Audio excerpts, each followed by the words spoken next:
أستغفر الله العظيم الذي لا إله إلا هو الحي القيوم وأتوب إليك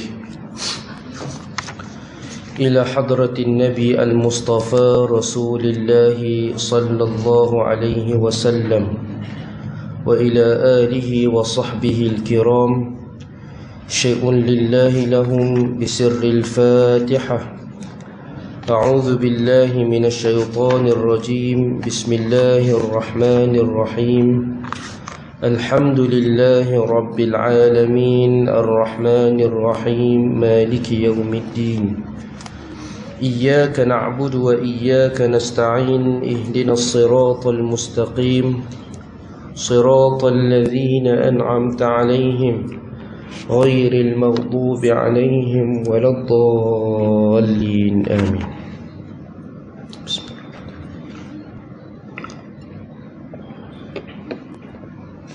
السلام عليكم ورحمة الله وبركاته.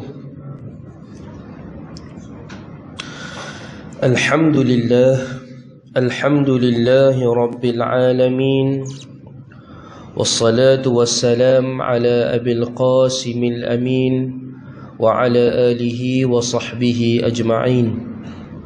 أشهد أن لا إله إلا الله وحده لا شريك له، وأشهد أن سيدنا وحبيبنا محمدا عبده ورسوله. اللهم صل وسلم وبارك على سيدنا محمد الفاتح لما أغلق والخاتم لما سبق ناصر الحق بالحق والهادي إلى صراطك المستقيم صلى الله عليه وعلى آله وصحبه حق قدره ومقداره العظيم. سبحانك لا علم لنا إلا ما علمتنا إنك أنت العليم الحكيم. ولا حول ولا قوة إلا بالله العلي العظيم. أما بعد. Yang berbahagia Fadil Tuan Imam kita Pak Ngah, barisan dari jawatan kuasa dan kepimpinan bagi Masjid Al-Badar, para alim ulama, para kepimpinan masyarakat, muslimin dan muslimat, hadirin dan hadirat yang dikasihi dan dirahmati Allah Subhanahu wa ta'ala sekalian. Alhamdulillah, sama-sama kita merafu'kan setinggi-tinggi rasa syukur kita ke hadirat Allah Subhanahu wa ta'ala, kerana dengan limpah kurnia serta izinnya dapat sama-sama pada malam ini kita berada di dalam majlis ilmu di dalam rumah Allah. Moga-moga insya-Allah keberadaan kita ini mendapat pahala yang berlipat ganda dari sisi Allah Subhanahu wa ta'ala. Amin. Tuan-tuan dan puan-puan yang dikasihi dan dirahmati Allah, mari kita niat i'tikaf sama-sama. Nawaitul i'tikaf fi hadzal masjid lillahi ta'ala. Sahaja aku beriktikaf di dalam masjid ini kerana Allah Ta'ala. InsyaAllah tuan-tuan dan puan-puan, pada malam ni kita nak bahas tajuk menjadi manusia yang teristimewa. Kata Tuan Guru kita Sayyidul Walid, Tuan Guru Syekh Zainal Asri Hafizahullah Ta'ala, moga-moga Allah memberi penjagaan kepadanya.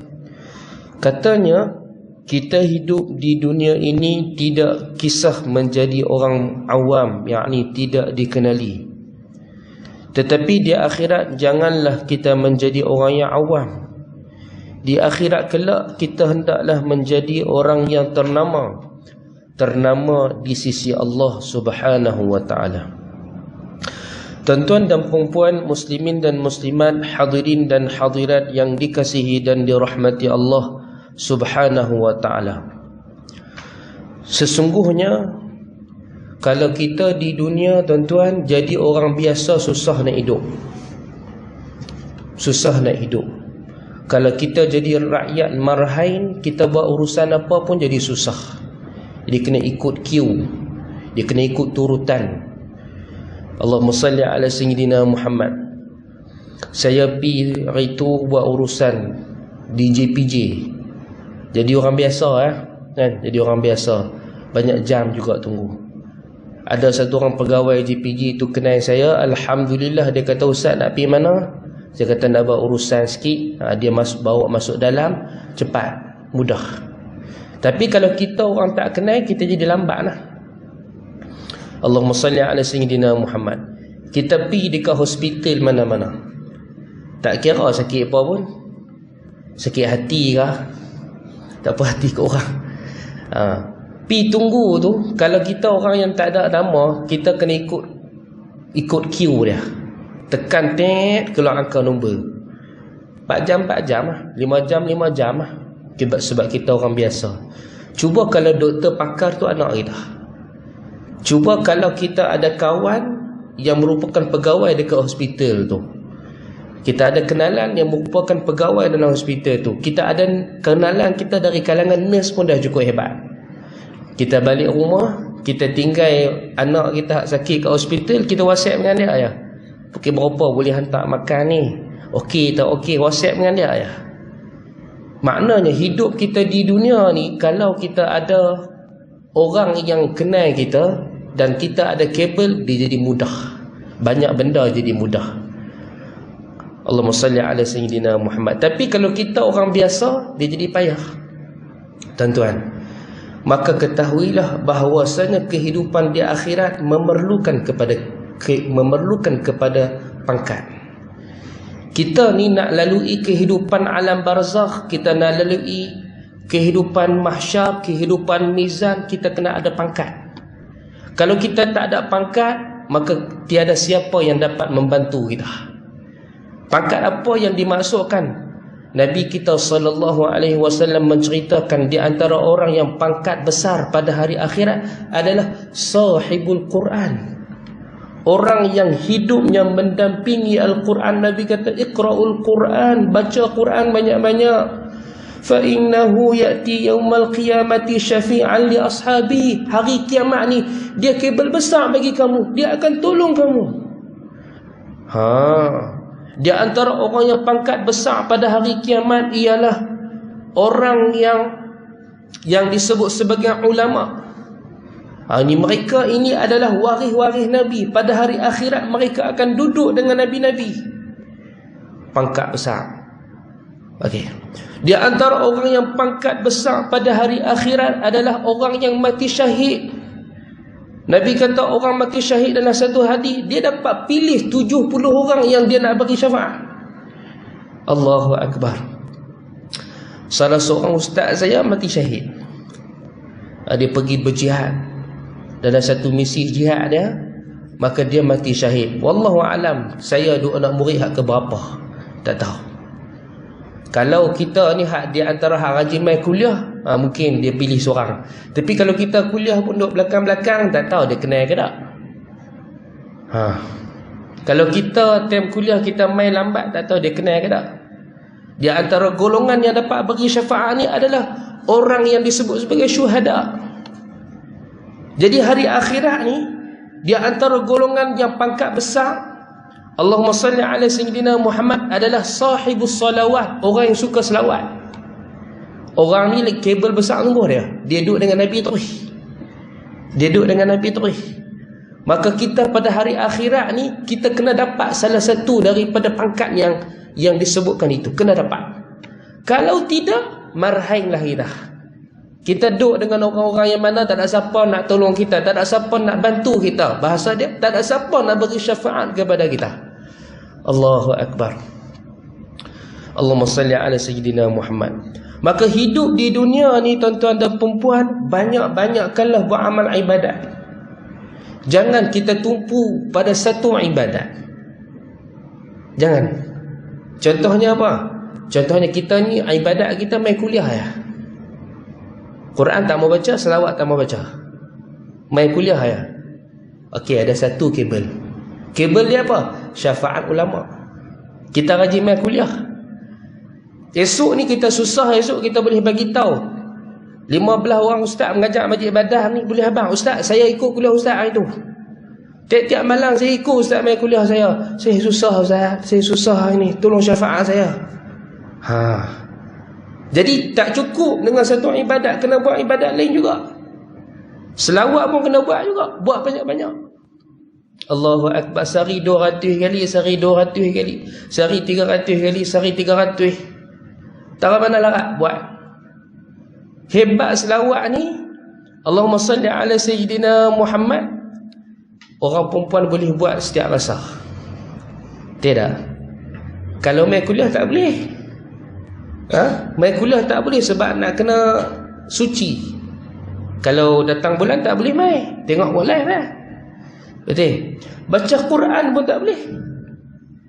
Bila kita datang bulan, nak baca Quran bagi orang perempuan tak boleh. Selawat boleh setiap masa. Berjunub pun boleh. Ustaz, tak ada mandi wajib ke ustaz? Boleh selawat. Allahu Akbar. Pun begitu, tak semestinya kita nak pulun selawat tinggal baca Quran. Tak boleh juga. Quran pun kena baca. Quran ni pula syafaat dia lagi awal daripada syafaat Nabi. Tuan-tuan, tahu tak syafaat Nabi mula bila? Lambat. Syafaat Nabi mula lambat.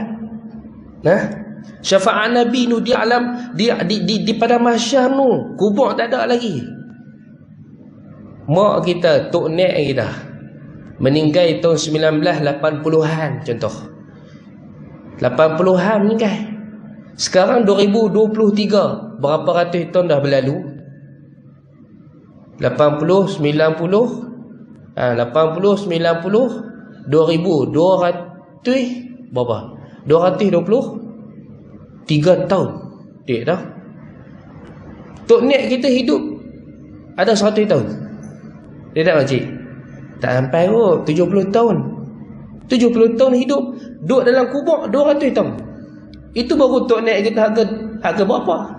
Kalau mak kepada tok nek kita, tok kepada tok nek kita, hidup 60 tahun, duduk dalam kubur 500 tahun. Kita tak tahu lagi macam mana. Ni kita ni, kalau mati esok 2023 kita mati ni, bulan Oktober ni, kan andai kata kiamat 100 tahun lagi, 100 tahun lagi duduk dalam kubur. Dalam kubur pula tak ada syafaat Nabi. Mana nak tuan-tuan? Tak ada syafaat Nabi, tak mula lagi pun. Allahu Akbar. Syafaat Nabi lambat. Dalam kubur ada syafaat apa? Quran. Ni manusia ni, dia punya perjalanan nak ke syafaat Nabi tu sangat jauh. Jadi kita fokus kat selawat saja pun tak kena juga. Quran baca juga. Sebab dalam kubur ni susah. Nabi kata apa? Kubur ini adalah awwalu manzilin, persinggahan pertama. Yang mana persinggahan ni penentu kebahagiaan. Kalau persinggahan pertama ni, malaikat tanya tak boleh jawab. Malaikat tanya tak boleh jawab. Jangan tanya nak ke syurga ke neraka nanti. Dah tahu dah kata tak boleh masuk syurga. Sebab apa? Sebab susah dalam kubur ni. Maka kata Nabi, kalau dalam kubur kita mendapat kemudahan, maka kemudahan itu akan kita perolehi sampai ke syurga. Ada kata dalam kubur kita susah, maka kesusahan itu akan kita lalui juga sampai bila-bila. Sayyidina Osman bila Nabi cerita pasal kubur, dia renung, tak bercakap orang, dia diam. Teriak dia. Nabi cerita tentang nikmat syurga, tentang nikmat neraka, dia relax. Tapi bila Nabi mula sebut kubur adalah satu tempat daripada tempat yang akan kita singgahi, sama ada dia menjadi suatu taman dari taman-taman syurga ataupun dia menjadi suatu lubang dari lubang api neraka, tuan-tuan, menangis dia tak berhenti-henti, basah janggut dia. Orang tanya, Osman, okey ke? Apa sebab Nabi cerita pasal syurga kamu tak menangis? Cerita pasal neraka kamu tak menangis? Cerita pasal kubur kamu menangis? Dia kata sebab ini penentu kebahagiaan kita. Kalau aku berada di sana, di alam di padang mahsyar, dalam syurga atau neraka, aku bersama dengan orang-orang yang melihat kesusahan aku. Tapi kalau aku berada dalam kubur, siapa mengetahui kalau aku susah? Tak ada siapa, aku seorang-seorang aku. Allahu Akbar. Tuan-tuan, perjalanan tu jauh. Kita perlukan kepada syafaat sesuatu. Allahu Akbar.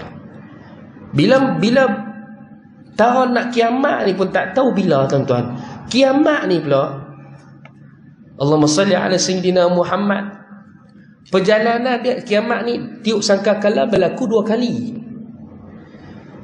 Wa nufikha fis sur fasa'iqa man fis samawati wal ard thumma nufikha fihi ukhra fa idahum qiyamun yanzurun. Tuan-tuan, tiupan sangkakala berlaku 2 kali. Kali pertama ditiupkan sangkakala, seluruh makhluk akan mati. Seluruh makhluk. Ada beberapa je makhluk yang belum mati ketika tu. Illa biizni, orang yang Allah Ta'ala kehendaki dia tak mati. Di antara yang belum wafat, belum mati waktu tu adalah 3 malaikat. Bukan 3, 4 malaikat. Yang pertama namanya malaikat Jibril. Yang kedua Mikail, yang ketiga Israfil, yang keempat Malakul Maut, malaikat maut. Pernah dengar nak cerita makhluk terakhir wafat? Malam ni saya nak cerita. Pertama malaikat Jibril, waktu ditiupkan ruh ni, ditiupkan sangkakala ni, seluruh makhluk fasu'iqa, tersembam, jatuh, mereka mati bergelimpangan. Waktu itu idza zulzilatil ardu zilzalaha, bumi diguncang dengan sekuat-kuatnya. Wa akhrajatil ardu athqalaha, mengeluarkan apa yang ada di isi perutnya. Allahu akbar. Idza syamsu kuwirat wa idza an-nujumu kadarat, matahari jatuh, kemudian bintang-bintang jatuh ketika ditiupkan sangkakala pertama. Waktu itu habis semua makhluk mati. Allah tanya kepada malakul maut, man baqiya minal khalaiq ya malakal maut. Ni disebut dalam al-bidayah wan nihayah. Siapa lagi hak belum mati wahai malaikat maut? Allah tanya untuk malakul maut menjawab. Bukan Allah tanya untuk Allah tahu, tidak. Malaikat maut menjawab, wahai Allah, yang masih hidup Jibril, kedua Mikail, yang ketiga Israfil, yang keempat ana, saya wahai Allah, aku ni abduka dzalil, hamba-Mu yang hina. Allah kata uqbud ruh Jibril. Sekarang cabutlah roh Jibril.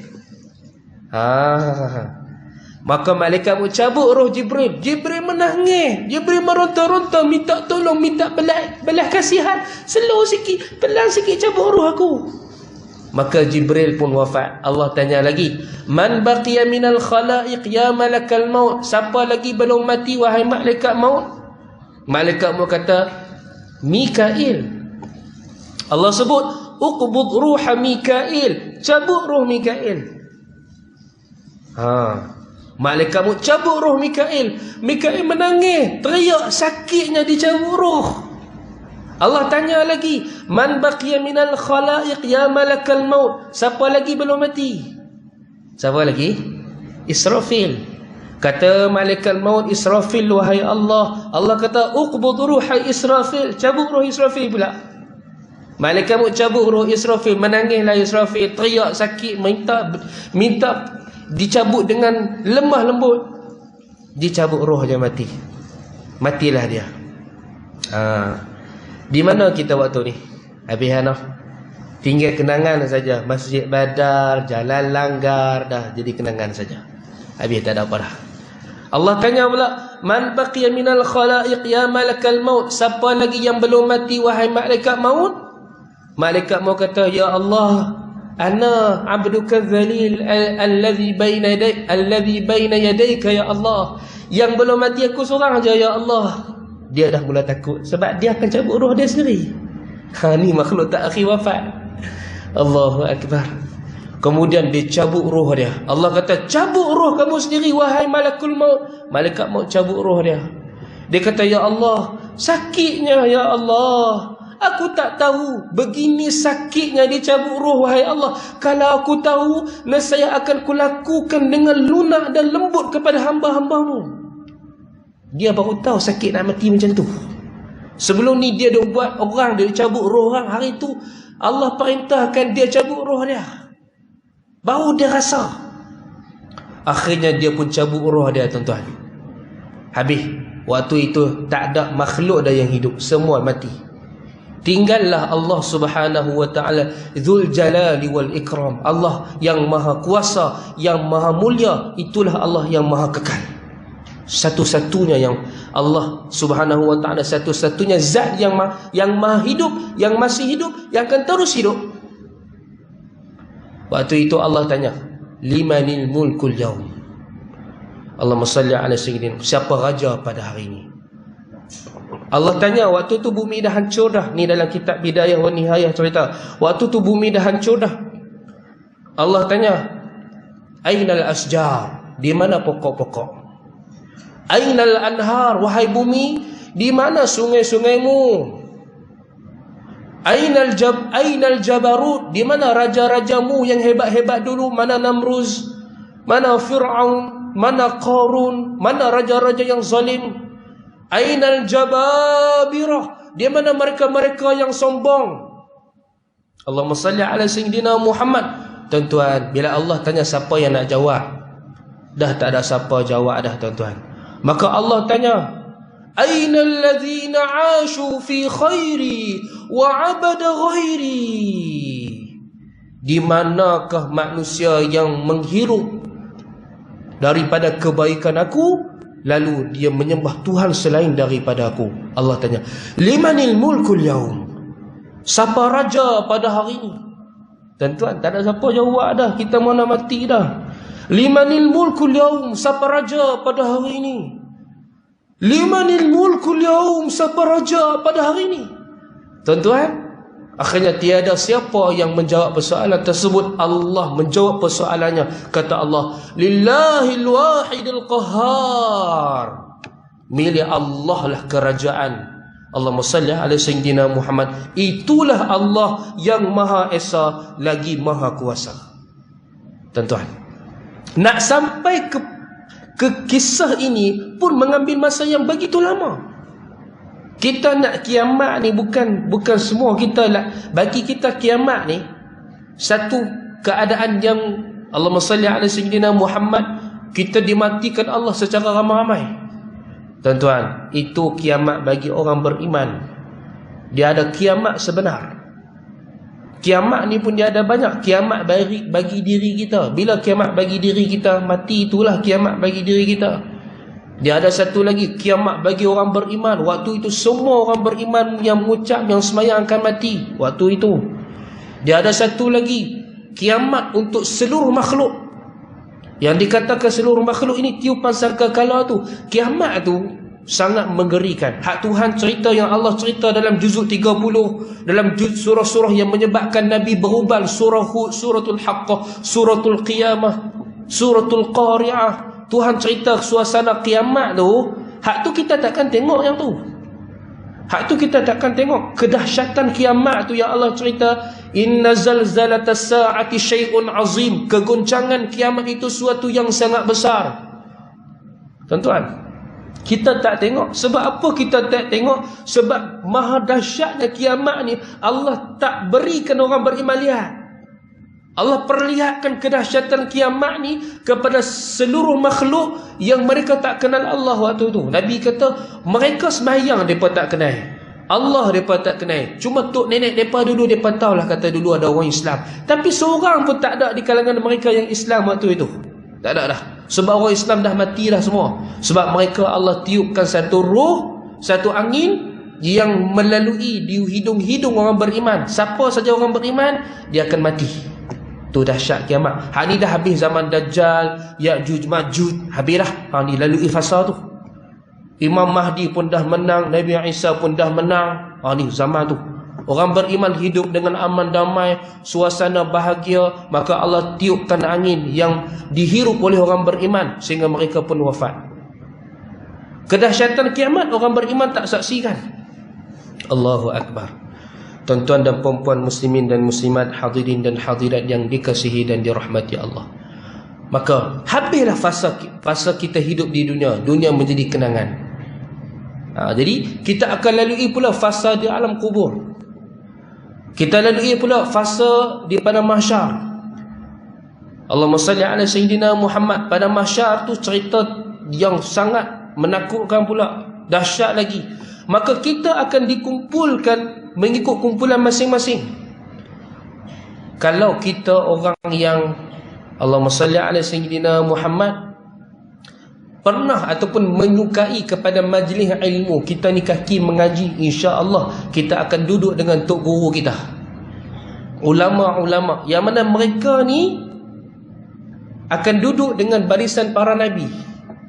Kalau kita tak ada ustaz hak kita baik, ustaz pun tak kenal kita mai tak mai kuliah penting kan. Kita pun rajin mengaji waktu lapang je, waktu sibuk kita tak mai kan. Jadi hubungan dengan orang alim ni kita tak ada. Hari kiamat pun kita takkan ada hubungan dengan mereka. Tapi kalau kita ni susah hari kiamat esok kita jumpa tok guru kita dari kalangan 20 orang ustaz yang mengajak, kita tahu satu orang ni adalah orang yang mempunyai pangkat ulama di sisi Allah. Allah golongkan dia sebagai ahli ilmu. Ustaz tolong saya ustaz. Mungkin kalau dia dikumpulkan dengan para nabi, dia akan panggil kita. Bayangkan kita ni nak duduk dengan nabi ni bukan senang. Pada mahsyar ni dia satu keadaan yang sama rata. Dia tak ada berbukit, tak ada bangunan, tak ada tempat bersembunyi. Tak ada. Nabi duduk tengah-tengah tu. Bayangkan, kita tak tahu Nabi duduk tengah-tengah tu. Ramai orang. Maka yang mengajak kita untuk sertai golongan itu adalah ulama juga. Dia tahu. Jadi subhanallah, Allahumma salli ala sayyidina Muhammad. Maka hidup di dunia ni, kata tuan guru kita, tak apa jadi orang biasa, tak apa. Tapi hari akhirat jadi orang biasa, maka layanan juga biasa-biasa. Kita tak akan dilayan seperti orang-orang yang baik. Kita tak akan dilayan seperti orang-orang yang mempunyai kemuliaan. Itu kita takut. Akhirnya apa jadi? Wal'iyadzubillah, kita tak dapat syafaat Quran, tak dapat syafaat Nabi, tak dapat syafaat ulama, tak dapat syafaat orang mati syahid. Akhirnya kita lah seorang-seorang diri, sebab kita orang biasa, tak ada siapa nak tolong kita. Allahu Akbar. Muslimin dan muslimat, hadirin dan hadirat yang dikasihi dan dirahmati Allah Subhanahu wa taala. Sikit lagi nah. Kita hidup di dunia ini tidak kisah menjadi orang awam. Orang tak kenal kita, orang tak tolong kita, orang tak puja kita, tak sanjung kita, bukan satu masalah besar. Tetapi di akhirat jangan jadi orang awam. Waktu kita mati, kita dapat satu pangkat. Allah golongkan kita sebagai ulama ataupun ahlul Quran ataupun orang mengaji. Saya tengok satu video sikit tuan-tuan. Kiai Haji Maimun, orang Indonesia. Dia dikebumikan pada tahun 2019 musim haji. Dia duduk di Jawa Tengah. Dikebumikan di Ma'la. Tuan-tuan, baru-baru ni kuburnya digali semula. Sebab Arab Saudi nak minta untuk pindahkan jenazah-jenazah yang ada di perkuburan Ma'la ni di perkuburan yang tertentu. Tuan-tuan, bila digali semula 19, 2019, 20, 21, 22, 23, 4 tahun dah mati tuan-tuan, tubuh masih elok, kain masih elok. Tu dia. Maknanya dia mendapat syafaat di sisi Allah. Tak tahulah syafaat apa. Sama ada dia syafaat Al-Quran ataupun Allah Subhanahu wa taala muliakan dia dengan ilmu dan amalan yang dia amalkan dalam hidup dia. Jadi subhanallah, Allahumma salli ala sayyidina Muhammad. Maka hidup kita di dunia ni, marilah sama-sama tuan-tuan dan perempuan kita banyakkan amal. Kita berusaha untuk menjadi ahlul Quran. Kita berusaha untuk menjadi orang yang disebut sebagai ahli ilmu, yang suka main kuliah. Allahumma salli ala sayyidina Muhammad, yang suka hadir kuliah. Nah, jadi Nabi tak boleh dah nah. Jadi Nabi tak boleh dah. Yang boleh kita jadi adalah menjadi ahlul Quran ataupun ahlus salawat. Ni orang-orang yang pada hari akhirat mempunyai pangkat yang tinggi, kedudukan yang tinggi di sisi Allah Subhanahu wa taala, tuan-tuan. Jadi saya rasa cukup sekadar itu dulu sebagai kuliah maghrib pada malam ini, tuan-tuan. Marilah sama-sama kita mendoakan agar Allah Subhanahu wa taala memberikan kepada kita taufik dan hidayah untuk kita menjalani kehidupan yang masih berbaki di muka bumi ini sebagai orang-orang yang baik, sebagai orang-orang yang saleh, sebagai orang-orang yang diridai olehnya. Tuan-tuan, segala yang baik daripada Allah, segala kekurangan daripada saya mohon ampun kepada Allah, mohon maaf kepada seluruh yang hadir andainya ada terkasar bahasa, tersilap bicara. Saya sudahi dengan wabillahi taufik wal hidayah. Wassalamualaikum warahmatullahi wabarakatuh. الفاتحة. أعوذ بالله من الشيطان الرجيم. بسم الله الرحمن الرحيم. الحمد لله رب العالمين الرحمن الرحيم مالك يوم الدين. إياك نعبد وإياك نستعين. اهدنا الصراط المستقيم صراط الذين أنعمت عليهم غير المغضوب عليهم ولا الضالين آمين. اللهم انفعنا بما علمتنا وعلمنا ما ينفعنا. رب فقهنا وفقه أهلنا وقربات لنا في ديننا مع قوت أنثى وذكر. ربنا آتنا في الدنيا حسنة وفي الآخرة حسنة وقنا عذاب النار. وصلى الله على سيدنا محمد وعلى آله وصحبه وبارك وسلم. الحمد لله رب العالمين. سبحانك اللهم وبحمدك أشهد أن لا إله إلا أنت أستغفرك وأتوب إليك. بسم الله الرحمن الرحيم. والعصر إن الإنسان لفي خسر إلا الذين آمنوا وعملوا الصالحات وتواصوا بالحق وتواصوا بالصبر.